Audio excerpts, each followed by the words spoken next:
siyaadu chora sifitade rabu marahinega oda khiyatatu siraha fundandayu sagale dalto siraha fundandayu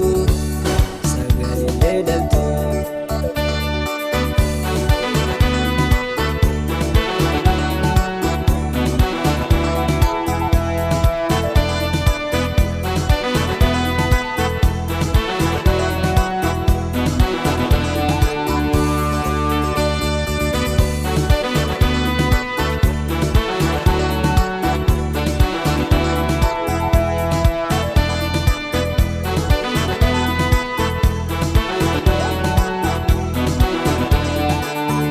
Askabe gamaskabe amurajun tadabe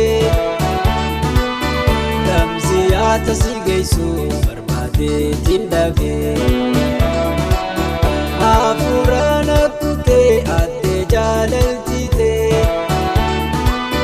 akamale addabane chitte natti hafte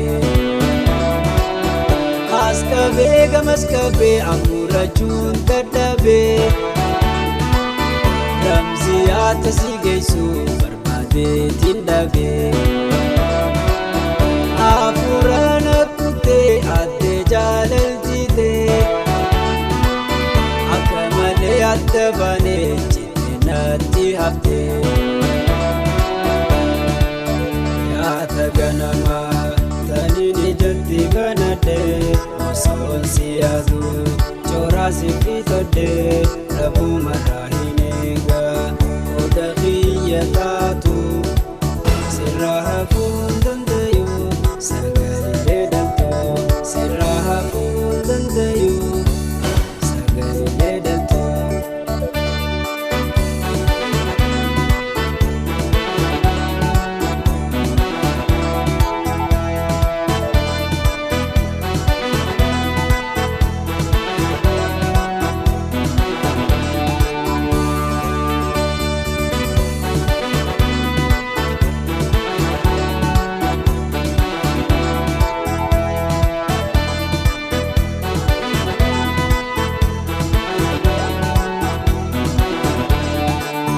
Akahada kabahi bitu anaftate awasin irram fatu saganile yo herunte galanir kenati guta ani yesamalingoda gamachuda naftiratu ayafin siparada akahada kabahi bitu anaftate awasin irram fatu saganile yo herunte galanir kenati guta ani yesamalingoda gamachuda naftiratu ayafin siparada yaata ganama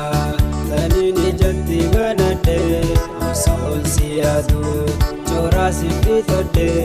rabu marahinega oda khiyatatu siraha fundandayu sagale dalto siraha fundandayu sagale dalto